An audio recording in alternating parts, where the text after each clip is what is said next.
বাংলাদেশের একজন নাগরিক হিসেবে ন্যূনতম আমাদের যে অধিকারগুলো রয়েছে, মৌলিক অধিকার, সেগুলো যাতে স্থায়ীভাবে প্রতিষ্ঠা পায় এবং আগামী দিনে আর কোনো স্বৈরাচার যাতে আমাদের ঘাড়ে চেপে না বসে এবং কোনো ফ্যাসিবাদী শক্তির যাতে পুরো বহাল না হয়, তারা যাতে আবার ফেরত না আসতে পারে, সেটার জন্য আমরা জনগণের অধিকার সুরক্ষার জন্য আমরা লড়াই করে যাচ্ছি এবং আমরা যতদিন প্রয়োজন এই লড়াই সংগ্রাম আমাদের অব্যাহত থাকবে ইনশাআল্লাহ। রাজপথে যদি আমাদেরকে আবারও প্রয়োজনে আন্দোলন সংগ্রামের মাধ্যমে জনগণের অধিকার প্রতিষ্ঠা করতে হয়, সেটা করার জন্য আমরা প্রস্তুত রয়েছি।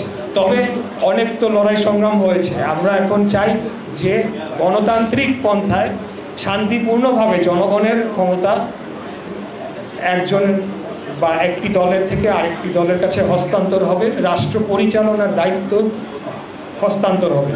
আমরা বলতে চাই না যে আমরা ক্ষমতায় গেলে বা ক্ষমতায় যাচ্ছি, আমরা বলতে চাই যে সাময়িকভাবে রাষ্ট্র পরিচালনার দায়িত্ব যদি আমাদেরকে দেওয়া হয় তাহলে আমরা জনগণের জন্য এই কাজগুলো আমরা করতে চাই, যার বিস্তারিত আমরা 31 দফার মধ্যে রয়েছে। 77 নম্বর ওয়ার্ডকে বিএনপির একটা ঘাঁটি হিসেবে ধরা হয় শুধু নয়, এটা বারবার প্রমাণ দিয়ে এসেছেন আপনারা ব্যালটের মাধ্যমে যে এই ওয়ার্ড, এই অঞ্চলের মানুষ বিএনপির ঘাঁটি এবং বাংলাদেশ জাতীয়তাবাদে বিশ্বাস করে।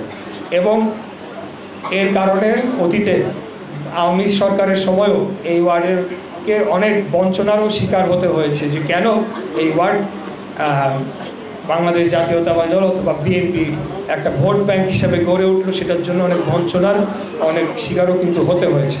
তাই আমি বলবো যে এখন যে সুযোগটা আমাদের সামনে এসেছে, আমরা আমাদের নেত্রী দেশনেত্রী বেগম খালেদা জিয়া উনি নিজে প্রার্থী আগামী নির্বাচনে এবং ওনার সুযোগ্য সন্তান আমাদের সকলের নেতা দেশনায়ক জনাব তারেক রহমান উনিও প্রার্থী এবং সেই নির্বাচনে আমিও প্রার্থী হতে পেরেছি, সেটা আমার কাছে একটা সৌভাগ্যের বিষয় বলে আমি মনে করি। তারপরেও যেটা বলা হয়েছে যে এটা প্রাথমিক মনোনয়ন, চূড়ান্ত মনোনয়ন দল যাকেই দিবে আমরা ধানের শীষের পক্ষে কাজ করে যাব। আমরা বাংলাদেশ জাতীয়তাবাদের আদর্শকে প্রতিষ্ঠা করার মাধ্যমে বাংলাদেশকে এগিয়ে নিয়ে যাওয়ার লক্ষ্যে আমরা কাজ করে যাচ্ছি, সেটি আমরা করে যাব ইনশাআল্লাহ। এর বাইরে সর্বশেষ যে কথাটি বলতে চাই, আপনাদের এলাকার আপনাদের সন্তান হিসাবে, এলাকার তো সন্তান বটেই, আপনাদের সন্তান হিসাবে যে অতীতে আপনারা এখানে অনেকেই আছেন যারা 20, 30, 40 বছর ধরে রাজনীতি করেছেন, আমার জন্মের আগের থেকেও বিএনপি করেছেন। তারপরেও সার্বিক বিবেচনায় দল আমাকে প্রাথমিকভাবে মনোনয়ন দিয়েছে।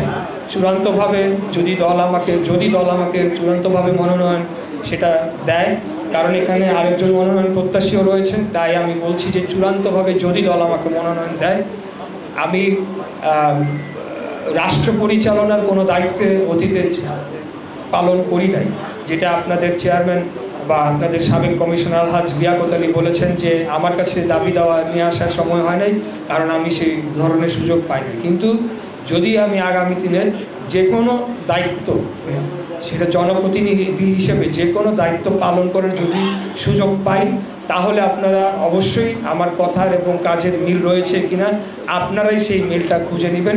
সেটুকু ওয়াদা, সেটুকু প্রতিজ্ঞা আপনাদেরকে করতে পারি। এক, সেটা হলো যে জনগণের জীবনযাত্রার মান উন্নয়নে, দেশকে আরও উন্নত করার জন্য এবং দেশকে একটা শক্তিশালী রাষ্ট্র হিসেবে গড়ে তোলার জন্যে আমার দায়িত্বকে আমি কাজে লাগাবো। 2, অন্যায়ের বিরুদ্ধে যেখানেই দাঁড়াতে হবে সেখানেই আমি দাঁড়াবো কিনা বা দাঁড়াই কিনা বা অতীতে দাঁড়িয়েছি কিনা সেই বিষয়টা আপনারা অবশ্যই বিবেচনায় নেবেন। অতীতের ন্যায় আগামীতেও যে কোনো অন্যায়ের বিরুদ্ধে দাঁড়ানোর জন্য আমি প্রস্তুত রয়েছি, সেটা গুলির মুখে হোক বা যে কোনো অত্যাচারের মুখে হোক। আপনারা জনগণের